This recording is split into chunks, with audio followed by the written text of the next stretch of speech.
السلام عليكم لا فامي، جيسبر كي هاد لا فيديو تلقاكم على خير وبخير. اليوم غادي نحضر معكم ميني تشيز كيك كيجيو فريمون منيشين ولذاذ وبثلاثه ديال ليغو. كنحتاجو كطبقه اولى البسكوي والزبده. كنطحنوا البسكوي ديالنا كيف ما كتشوفوا. نخليكم ديجا مع هاد المراحل لانها بسيطه وسهله وما تحتاج شرح كتير.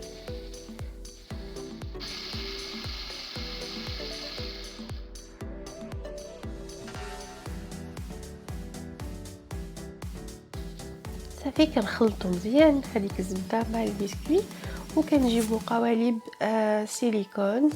هاد المول الصراحه كيساعد بزاف انك تخرج تشيز كيك بطريقه سهله. بطبيعه الحال يمكن لكم انكم ديروا تشيز كيك كبير وديروا المول الكبير.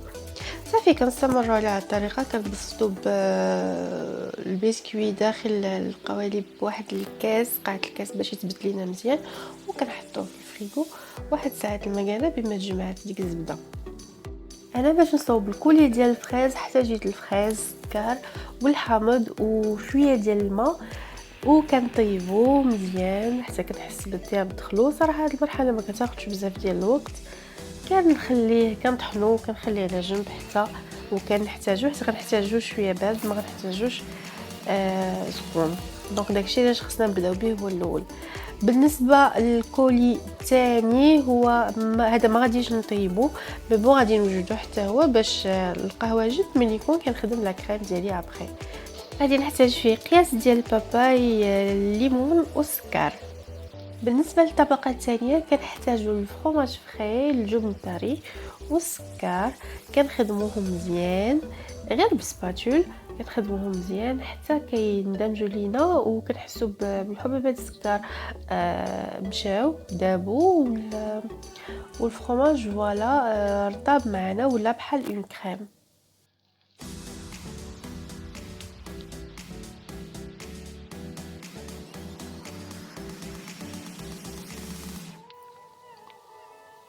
في هذه المرحله هذه ملي كيولي الخليط ديالنا اون كريم كنزيدوا عليه بيرلي. انا زدت بيرلي ممكن نتوما تستغناو عليه انا حيت كيعجبني دونك درتو. صافي كنمجوه مزيان مع الخليط ديالنا وكنخليو الخليط ديالنا اكوتي بما وجدنا ليه لا جيلاتين. بالنسبه للا جيلاتين كنحتاجو تقريبا معلقه كبيره تكون عامره وكنحتاجو شويه ديال الحليب وكنحتاجو الماء فريمون يكون سخون حيت غادي ندوبو لا جيلاتين بطريقه البان ماري. صافي وكنضيفوه على الخليط ديالنا كنخلطوه مزيان وكنخليو الخليط ديالنا حتى هو كوتي بما وجدنا لا كريم فريش ان شاء الله.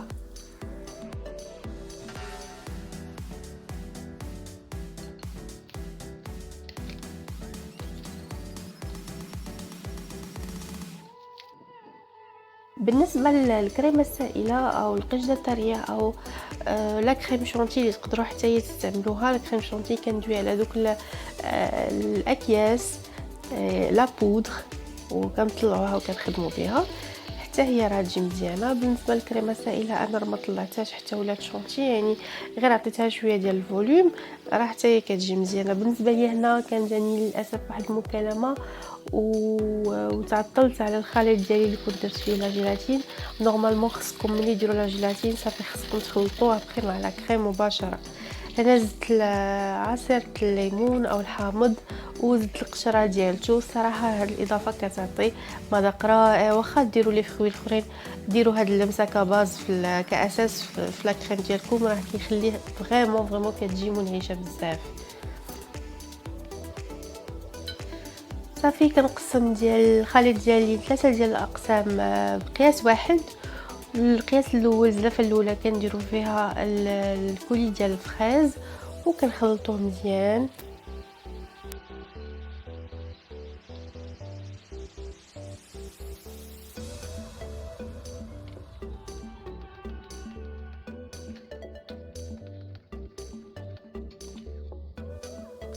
بالنسبه للزلافه الثانيه انا درت هنا 3 ديال المعالق. نتوما ديروا غير جوج راهم كافيين.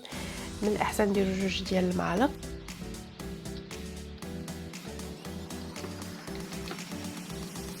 بالنسبة للقسم الأخير أنا فضلت أنني نزيد عليه الحامض ونخليه بمذاق الحامض المنعش، وصراحة كيجي رائع بالحامض، كيجي مذاقه فريمون زوين.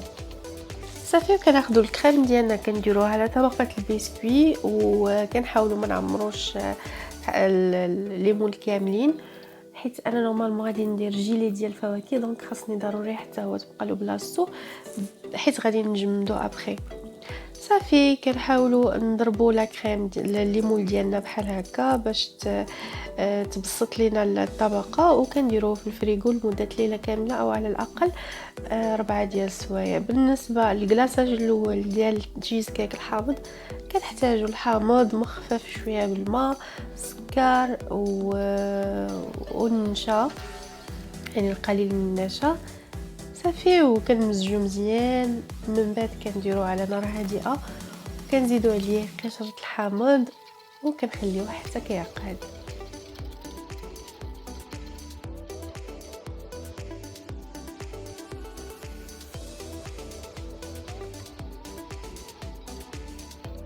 انا هنا باش نحصل على اللون الحامض اللون الاصفر زدت شويه ديال الملمع، ممكن تستغناو عليه.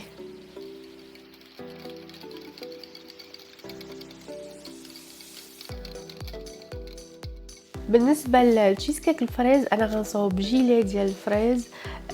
غادي ناخذ الفريز ديالي المتبقي، غادي نسخنو وغادي ندير عليه لا جيلاتين. ضروري خاصنا ندفيوه باش لا جيلاتين تذوب لينا، وحتى هو راه مباشره، هادشي راه مباشره كنعمرو به كنزيدوه على طبقه الكريمه. فيما كنصوبو كلاصاج او جيلي كنزيدوه مباشره على طبقه الكريمه.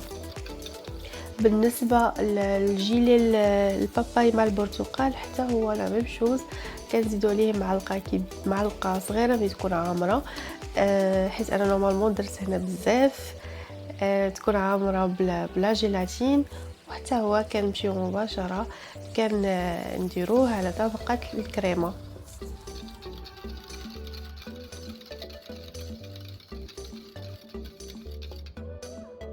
نأكد على واحد الحاجه، ممكن جدا انكم تستغناو على لا جيلاتين وتخليو دوك الفواكه كيف ما صيبناهم في الاول حتى لاخر لحظه. ملي كتبغيو تقدموا التشيز كيك ديالكم كديروا لي فروي ديالكم، الكولي ديال الفروي ديالكم من الفوق.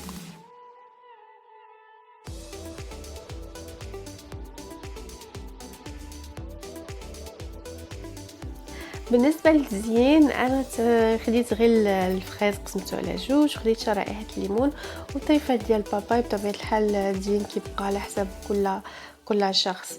فوالا كيف ما قلت لكم القوالب ديال السيليكون كيخليونا نخرجوا التشيز كيك ديالنا بسهوله بلا ما نحتاجوا اننا نسخنوا من جناب بلا حتى شي حاجه.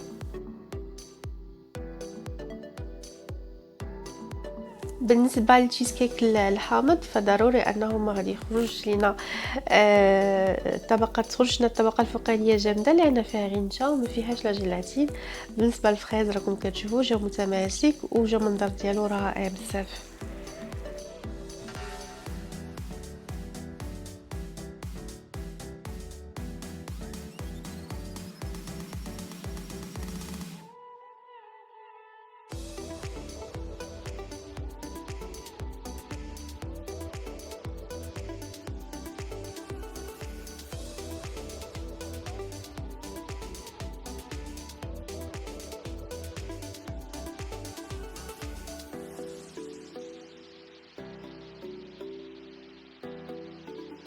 اي فوالا كانوا هادو هما لي ميني تشيز كيك اللي صوبت لوليداتي، صراحه جاو منعشين. ما تاكزوش، فرحوا وليداتكم، خصوصا راه الصعد هذا. والحمد لله لي فروي هادو موجودين، يعني غير ما بغيتوش تصوبوهم. سينو شكرا لكم، نتمنى ان الفيديو تكون عجباتكم. نتمنى انكم تدعموا قناتي الصغيره مسكينه اللي مازال عاد باديه، وتبارطاجيو لي فيديو ديالي مع لا فامي ومع الحباب ومع الصحاب، باش ان شاء الله يعني تشجعوني واحد شويه انني مازال نزيد في لي فيديو. شكرا لكم، الله يخليكم، والسلام عليكم في فيديو اخر.